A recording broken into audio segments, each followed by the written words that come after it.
were you on a counterfeit beef during the stint that you did where you and my son were in the feds together?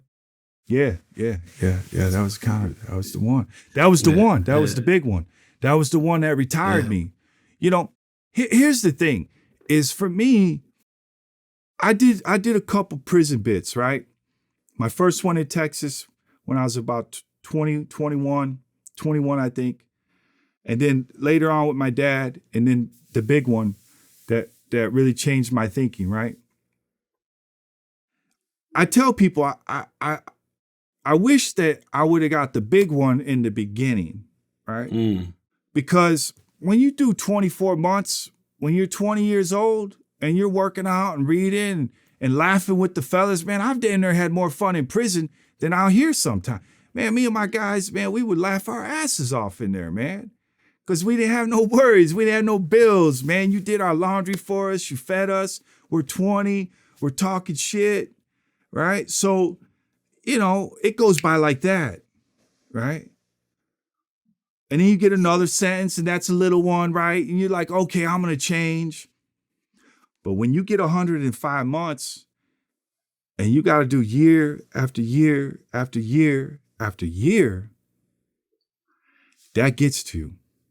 Birthday after birthday, Christmas after Christmas, Thanksgiving after Thanksgiving. When you see your daughter's 5 years old and now she's 10, 11, 12, you missed it all. That shit hurts, man. Yeah, priorities. I mean, as you grow older and your priorities start to change, you get things out of your system that you thought were important, and you find out very quickly they aren't important. And as you start to delete the lists of your priorities, that void that is created by those deletions, it begins to populate through, sheer force. Yeah. What is truly important? What is truly important, man? And then being in prison with my son, right? Yeah. Like all these factors, brought me to that place on that corner where he was pointing at the curb of, do you want to make this decision? What is your decision going to be now? Where's the fork in the road?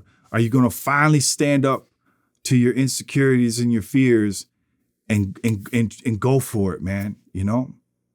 And look what happened. Look what happened, after my house burned down, right? Here it is. I lose my job, I lose my car, and I lose my house. That could have been a moment to say, man, screw this, man. I'm going to fire the press up. But instead, what did it do? Is I got hungry. I seen that painting in the house, the only thing that I burned up. I got my wife there with my baby. She's saying, hey, let's ride this out. We ended up getting a little shithole 1-bedroom in the basement, man, in the neighborhood, And here we are. And one of my friends, he tells me, he says, hey, Art, you need to go to Art Basel. Mm-hmm. You need to go to Art Basel. He said, you trying to be an artist in Chicago is not going to work. You got to go where people are going to see you. Where people are looking for Where people are looking for it, Don't even know you exist. Yeah, but they didn't even know I exist, And what happened, one of my good friends, man, he had an adjuster company, and I started doing some side work for him.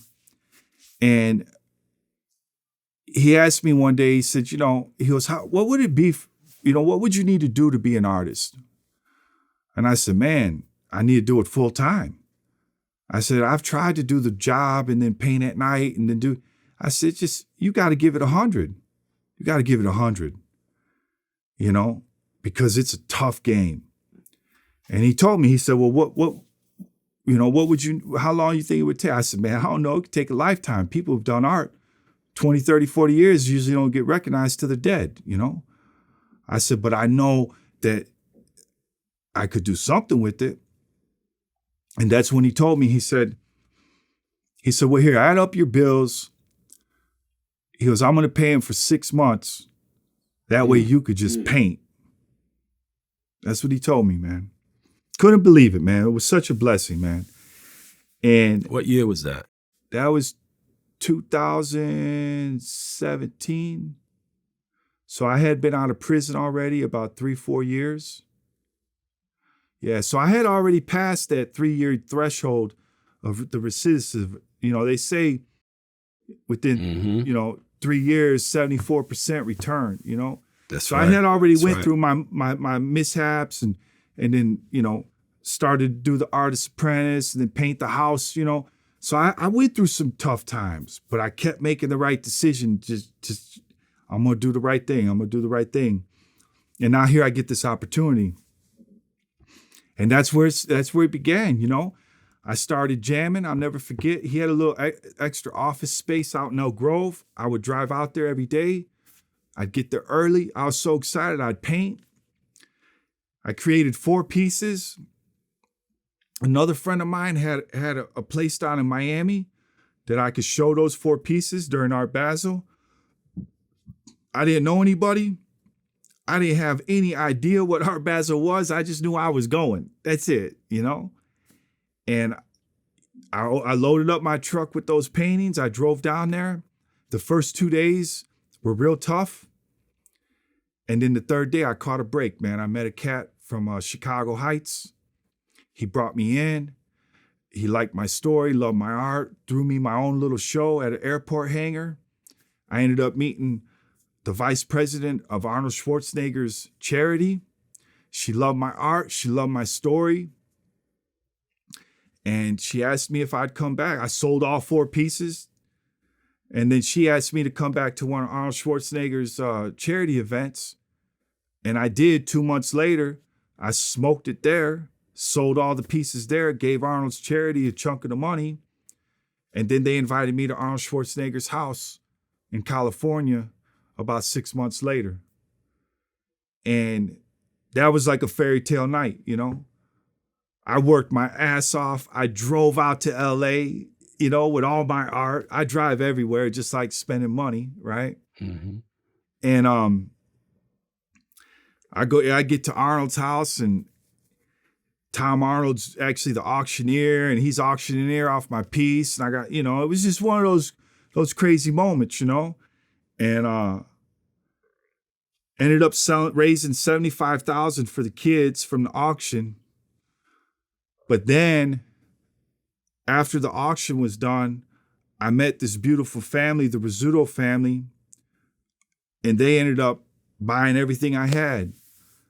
I ended up selling like $480,000 worth of art in like 3 hours, man. I gave the charity, I think it was like 100 and something thousand of it. And then I came back to Chicago and I built my gallery on Morgan Street in the neighborhood, man. Everybody was telling me, Art, you got to go downtown. You got to go downtown. You got to go downtown. That's where you need to be with your art. And I was like, nah, man, I'm staying in the neighborhood, man. And I posted up on Morgan. I've been there 8 years now, So, yeah, man, That's crazy. It's been far out, dude. It's been far out, man. So the 4 pieces that you sold initially, how much did you get for those? It wasn't a lot, it was like $16,000 for all 4 of them. But it was a lot to me, man, right? $16,000 was a lot of money for 4 paintings when I had been selling paintings for like $1,000, right? Right. Up until that point, right? Right. I was lucky if I got $1,500 for the piece, Right. So for me, I was driving back on the phone with my wife and I was like, babe, you're not going to believe it, man. I sold all 4, I mean, just to sell 1 piece of art is a really cool feeling. Yes. Right? Like, cause then people, it gives you that feeling that you're worth something, that what you have to say through your art is worth something and people see value in it. Right. The dream is attainable. Exactly. It's right? real at that point. I recognized that in some of the artists, the rappers that I'd met early on in their careers, and they'd been driven up until the point they had been given an opportunity in the form of a contract or something with some label, they've been driven by belief and desire and, desperation in a lot of Yeah. instances. And then, that check comes and they see that check and they see whatever numbers are on it. It doesn't matter if it's big or small. Yeah. But at that point, this is not something I think is possible. This is something I know now is possible. I'm holding the physical proof of it. And it takes, I believe that it took, just from observation and watching these artists, I believe that it took I watched it take all of their skill and ability to a whole other level, like almost immediately, because the belief had increased so much. Yeah. Was that like that for you? Most definitely. I mean, I look at some of the art. So my Facebook started on the day that I was released, right? And just recently, because I created a bunch of new work in the last 7-8 months since I've been back in Chicago from LA. And the work is beautiful, it's colorful, it's powerful, and the quality is like how my money was, at its end. Just really high, right? It's fine art, right? But if you look at my stuff, when I got out, that stuff was, wow, man. I'm like, damn, did I really sell that? You know what I'm saying? Did I really sell that piece, man? Now, to them, it looks great, right? But to me, when I look at where I was, because I'm self-taught, and I do oils, right? So oil is a difficult medium to use, Yes, a lot of people don't like to play with it. I love it, right? I know how to move it and dance with it, right? Like oil is I hope no protesters throw nothing on my art, but whatever, that's a whole nother thing, because they getting into the whole not using oil these days. But I love oil. Huh? Why? I don't know. I mean, I've seen them throw, the protesters, climate activists throwing things on paintings and stuff, You haven't seen none of that? You should look it up sometime. Yeah, there was a couple paintings just recently that were damaged because they were throwing stuff on them. But I heard about a lady doing that at some big museum. Yeah, recently. Yeah. I thought she was just nuts. Nah, they were just doing it because they don't like oil, But I love oil. But nevertheless, if you look at the art from my early days to now, it's evolved, and a lot of it has to do with, for one, I put thousands of hours into this thing, right? But it's also the belief of what you were saying, that now I know this is who I am. This is real. Yes. Right? This is real now. This isn't just a dream anymore. The dream has been achieved. Now it's about sustaining the dream and enhancing the dream. That's right? So that's where I'm at now. I'm in a really fun place right now in my life. I'm getting ready to start a new body of work. I'm gonna get a little gangster on it. I'm going, a lot of my art, it's a little bit poppy at times because a lot of the characters that I create are people I read about, and stuff that sells, right? So I've been able to I'm not gonna say, do commercial stuff because it's still money and people still look at it like currency art at times, right? But I haven't really ever created a body work that was like street where I'm from, right? Like to show the little boy breaking into the meters, the bipolar mom running out the house naked, right?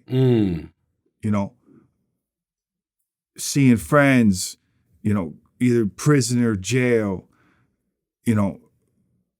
just the things that come with the streets, man, right? Which I can really, I don't know if there's too many artists out there that could tell the story of the streets through the brush like I could. Right. Right? Because I literally, man, crawled through them, slept on them, grinded through them, So now that's my new, that's my new thing. It's something that just happened recently, just in like the last week, where I said, okay, it's time to tell the story, right? and I'm seasoned now. I'm a seasoned artist, man. I know my process now. I know how to create quality. And so now it's like, okay, let's take all these things you've learned, and now let's open up what's inside you and let it out onto the canvas and see what happens. And so we're just about to get that going, like literally within the next week. You know, I'm about to go in for about a year, you know, just creating all new works. Just, you know, my hope is it'll make you laugh, it'll make you cry, it'll make you think. But for sure, it's going to tell you the truth. That's good, because the truth is timeless. It's timeless. Exactly. That's right. Yeah. In 2017, Art Basel, I was there. Me and my wife were there. I don't know if that's the year that we finally caught back up. Was that Art Basel? Because I don't think it was that one, because you were in Chicago. I think it was 18. When we connected, you had already had your gallery there in Chicago. Yeah. And you were already planning or plotting on opening up in LA. Yeah. I think it was the second one I went to. The second Art Basel. Because the second Art Basel, I went big. I had just done Rolls Royce. I took over the Satai Hotel, took over the hotel. I mean, I was, and you know, so one thing about my art career, I'm an independent artist. I'm not signed with no art manager, no art publisher, no gallery. The gallery snubbed me early in my career, so I said, fuck it, and I opened my own, excuse my language, you know? Yeah, no doubt. And I'm a hustler and a networker, so I'm like, man, I'll sell more art than the gallery will. Watch me, right? And still don't care about the galleries. Care less, man. You know? Right. That's right. I mean, why create a dependence where there need not be any? Because you're a hustler, you can create your own situations. A lot of people don't have that. Yeah. So, but sometimes it could get you in trouble, right? Like with me, when I did that first Art Basel and then went out to Arnold's and had an amazing moment there, then I got the opportunity to do Rolls Royce in Chicago, and I spent, you know, as I'm building the Rolls Royce dealer downtown. Yeah, took it over. That's a nice dealership, man. Yeah, crazy, it's tight, but it's nice. Oh, it was crazy, bro. It was one of the best parties Chicago ever seen. But I spent a little money on it, right? I think I spent like 60 on doing the event, because I always pay for my own stuff, right? Because I ain't got no gallery paying for it or this. I got to sell art, and then I pay for what I want to do. So here I'm on a run, just getting back from Arnold's. I'm building the gallery on Morgan. I'm about to do Rolls Royce. I do the Rolls Royce, and I sell about 120 grand worth of art at the Rolls Royce event, right? And my wife is telling me, hey, baby, let's buy a house, right? You know, we got some money. She says, please. I just dumped a bunch of money into the gallery, just spent a bunch of money on the Rolls Royce event. And she's like, man, come on, please, let's buy a house right now. And I was like, man, nah, we ain't ready, man. I got to put this back into me. And so what do? I throw a big old party in Miami. That's when I saw you down there. All right. Yeah, we had a ball. Well, that cost me like $100 to do that party. Shit. Yeah. And I didn't sell nothing. I didn't sell nothing, man. I think I sold one piece, man. It was a big party. I just threw a big party, man. You know? And it was just terrible time. And I had my show on a Wednesday, which was the first day of Art Basel. No one's really spending money that day. I know this now, but I didn't know then. I was a novice at the thing and just had my chest out. Ooh, I'm going to just kill this game, right? No, I got humbled quick. You know? And what was interesting about it, though, is that second Art Basel show, it was in LA Magazine, the second best art show of Art Basel, right? Yeah. I mean, I was getting great reviews on it. I was going on all the talk shows. I was in magazines, newspapers, but I didn't sell no art. You know? I'm like, man, what's going on? And then that was the first time I got a little bit of dose. I got a little bit of a dose of people that are close to you who are kind of smiling in your demise. Oh, he thought he was going to be a famous artist. Look, he didn't do nothing down there, you know? And I remember it hurt me a little bit, you know, but it was a part of the process and I needed it to happen. Everybody went back to Chicago. My wife went back to Chicago. My friends went back to Chicago. I stayed in Miami, living in a little old $60 a night room at an executive suites crap, you know what I'm saying? And had all this art and didn't know what to do, man. I was even thinking about going to Texas to work on the oil fields. I mean, really, I was all whacked out, you know? And and then what happened? All that media attention, once the holidays passed, I just had to sit and be patient. Once the holidays passed, man, all this media I got, now I'm selling paintings. Boom, boom, boom, boom, boom, boom. And so I stayed down there for like 5 months, man. I was waving to Chicago. I'm down here in the warmth, man. You know what I'm saying?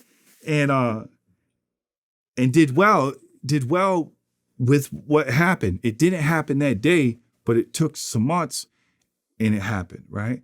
So it's like one of the biggest things I think, you know, with my story, I hope that people will be able to take from it is that a lot of times we want instant gratification, right? But nothing is worth having when you could have it instantly, I believe. That's a fact. Easy come, easy go. Exactly. When you have to work for it, when you have to put it in, when you have to sweat for it, man, you cherish it now, right? That's right. You cherish it because you know what you put into it. You know, people ask me, how do you value your art, right? Because I ask for a lot of money for my art on some pieces. It's because I know what I put into it. And that's where the value is. It's not about how beautiful it looks or if it's oil or acrylic or metal. It's about what I personally put into it with my time, energy, and effort, right? That's how I value it, you know? That's facts. That's right. So that Art Basel, I remember that. I remember you were kind of stressed, but you kept up a good face, man. Oh, yeah. Yeah, I remember that. Yeah. And we had fun. And I remember you staying, you know. And then everything went the way it went. And then you decided to go and open up Da Vinci's Gallery in West Hollywood. Yeah, that was fun. That was fun. Right.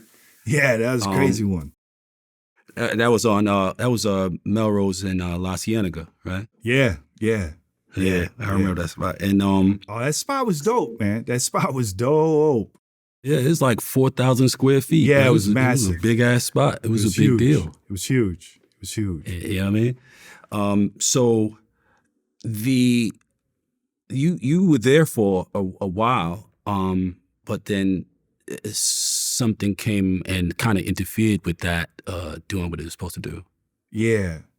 Well, that's life, right? You know? I mean, so I went out there during the pandemic. So when the pandemic was starting, I knew that Chicago, it's going to be shut down, you know? And so I ended up going to Texas for a minute. And then when things started opening up, I had some contacts in LA that were telling me like, hey, look it, man, come out here. I had some art too. And so that was when I made the decision to go to LA. And I remember my one of my wife's friend's stepdad, on the day we were leaving, grabbed me by my arm. Here it was, a pandemic, riots, and wildfires, right? All going on at the same time. And here I am going to jump in the truck with my family and drive across the country to LA. Like everyone thought I was crazy. Everyone, but I won't ever forget this, man. We were in the driveway and her friend's stepdad grabbed my arm and said, what are you doing taking this family out there to LA? You're going to fail. You're going to fail and you're going to crawl back here, right? I couldn't believe it. This little dude told me that, right? And I remember I said, no. I'm going to LA and I'm going to succeed. And what happened, I go out there and it was, again, it looked like things were getting real, real tight. I had a little bit of money saved up, but I realized that LA was real expensive. Ooh. So what I thought I had, man, it didn't last very long at all. And here I got my family out there, and they opened up. I couldn't get nobody, so I ended up renting a house that I turned into a gallery, right? Right. It's like you and your 6 kids now. You, your wife, your 6 kids. Well, I got three right now. The other 3 are in Austin. Yeah, and then the one. Oh, okay. So here we are. We're in this house, beautiful house. I'm turning into a gallery, but I couldn't get nobody to come to the house because everybody was scared. The COVID had everybody shell-shocked, Here, I'm moving around like, whatever, man. I had some worse things in prison, man. You cats don't know, man. They got some real funky diseases in prison, man. Foot fungus would knock you off. Oh, yeah. It's crazy. Yeah, I've seen it, man. Dude, get something on it. But anyway, so then all of a sudden they opened up LA for like a week, man. I think it was in early November. And I had to take a chance. So one of my friends had a little mortgage spot down on Ventura in Studio City. And he said, hey, man, you could use my place, put your art up. It's brand new. They could walk through the front and then walk out the back. And so I said, man, I got to do something. So we ended up doing the show, and the landlord who rented me that building, he showed up to the show. Couldn't believe it. And he came up to the house and seen the art, went to the show, and he said, man, you know what? He goes, I love your art. I love your family. I love your story. He said, during the riots, they put out all my windows in my building, and we have new windows in there, but the place is empty. And I'd like you to put your next gallery there. I'm thinking it was going to be like a little hole in the wall place, right? I said, man, I'd love to open up a gallery here. He said, well, here, call me tomorrow and come look at it. And so the first one was on Santa Monica and Cannon in Beverly Hills.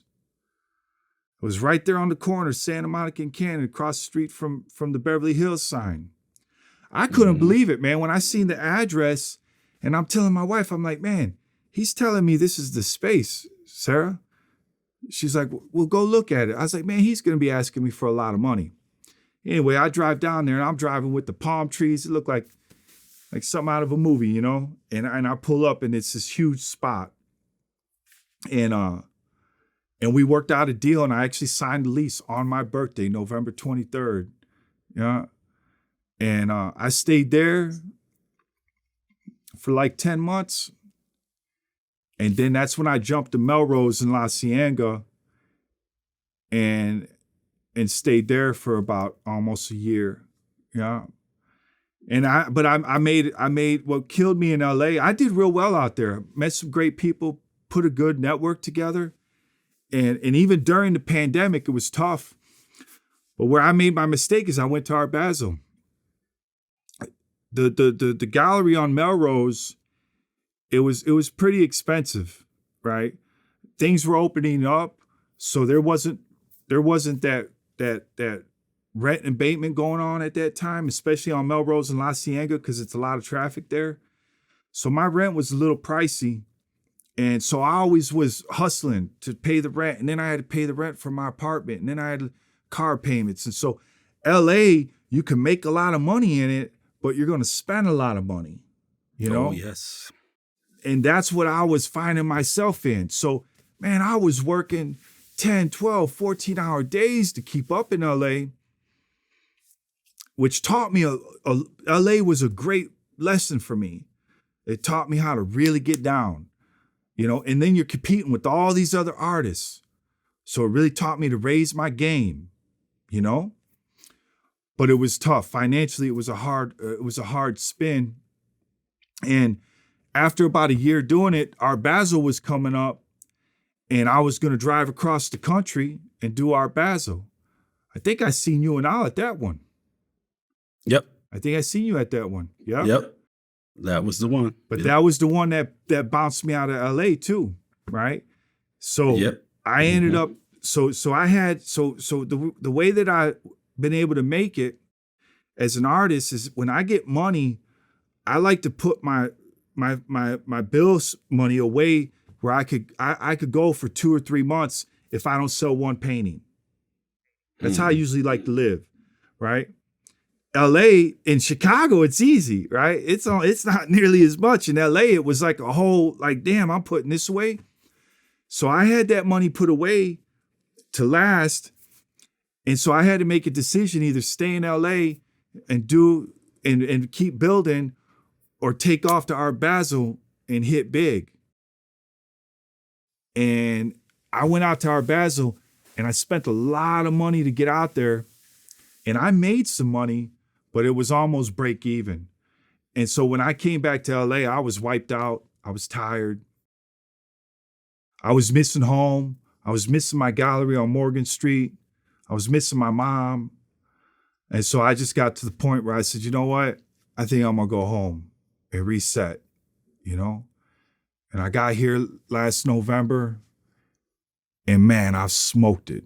Chicago's been amazing, man, you know? Chicago's been amazing. Done some really good stuff here. My arts, everything I learned in LA, now I'm doing, but doing in peace, right? I'm not stressing. I'm just creating, you know? And so the next part of my journey is about to kick off, man. You know, you'll see real soon here. Yeah. That's excellent. That's excellent, bro. So how is Arthur the Third? How's he doing? He's good, man. He's good. So I got here in like October, November of last year, and around Christmas time, he drives a trash truck. I've been doing it for some years now. Just bought his first home. So proud of him. He actually owns his own home. Shit, he got a home before me. You know what I'm saying? He owns his own place, you know? And but around Christmas, this past Christmas, him and his baby's mom got into it a little bit and they separated, and he was going through a tough time. And I was really worried about him because here it is, you know, he has his good job, he has his house now, and then she leaves and he's just crumbling. I seen it, you know? And so I told him, I said, look it, man, I'm doing a lot of work, so why don't you come into the city once a week and hang out with me for the weekends and help me. I'll teach you how to paint. I'll teach you how to create. And here it is almost a year later, and he's doing amazing things. I've been teaching him how to paint. So the irony in it all with my son now is he's becoming an artist. And a good one. He's creative like me. He's patient like me. You know, he's got his job, got his house, and then he works at night on his art, right? And he'll send me something new he's working on. And the feeling that it gives me, because here was only 15 years ago, he was trying to be like me, printing money. And we ended up in prison together. Now here it is, all these years later, 10 years free from prison, and now he wants to be an artist. And he's pretty good at it. And I'm teaching him all my skills. I'm passing down not the counterfeit knowledge, but the art knowledge that I've been able to acquire over these years, you know? And to see it happening is just like one of the greatest feelings ever, man. It gives me, just yesterday, he sent me a picture of a piece. He's working on a Prince, you know, Purple Rain Prince, right? You know? Mm-hmm. And I'm like, man, son, I like this, you know? And it got a feel of mine, right? Because I'm his father, right? So there's that. And I wanted to, because I know that through his own trial and error, he's going to create his own process, you know? But that's where we're at now. You know, he's doing great, got a home, got a little That's baby, dope. got a great job, and now he's creating, he's painting, you know, which is just unbelievable. You know, he was just telling me this morning, he's like, Dad, who would have ever known that we'd still be printing money? Right? Because we still paint on money, right? He said, think about that, Pops. He goes, we're still printing money, man. We're legal, man. You know, I said, You took the words out of my mouth. You took the words right man, out of my mouth, brother. That's crazy. That's fucking yeah, it's awesome, been the bro. best, bro. I appreciate Yeah. everything that you shared with us, man. You know, I love you dearly, brother. I love you too, man. It's You know, good seeing to be you, able bro. to sit here and have this conversation with you. You know, this is awesome, and I appreciate you taking the time and sharing this with us as honestly and openly if you have. And I think a lot of people will come away with a lot of different lessons out of this. Least of all, how not to go to prison for printing money. Yeah, You know, yeah. they don't like the competition. The real gangsters don't like the competition. No competition, dog, man. Yeah. I'm gonna be doing a show in New York, man, the end of March. I got another book coming out called The Last Counterfeiter. Really excited about that book because whereas The Art of Making Money was just about my counterfeiting, The Last Counterfeiter is about the counterfeiting, art, life, right? Everything. And I'm gonna do a big show with the book release, a big art show, man. I love for you to come to it, man. It'd be great to see you there, Man, you could, know? you couldn't keep me yeah. away from that, bro. Under no circumstance. Absolutely. Yeah. Absolutely. I look forward All to right. it. Thank you, bro. Thank you, man. I appreciate we you. out of here? We all appreciate you. All right. Yeah. Vlad TV. Art Williams Jr. It's a wrap, baby. It's a wrap. Hey, thank you, man. I really appreciate this, man.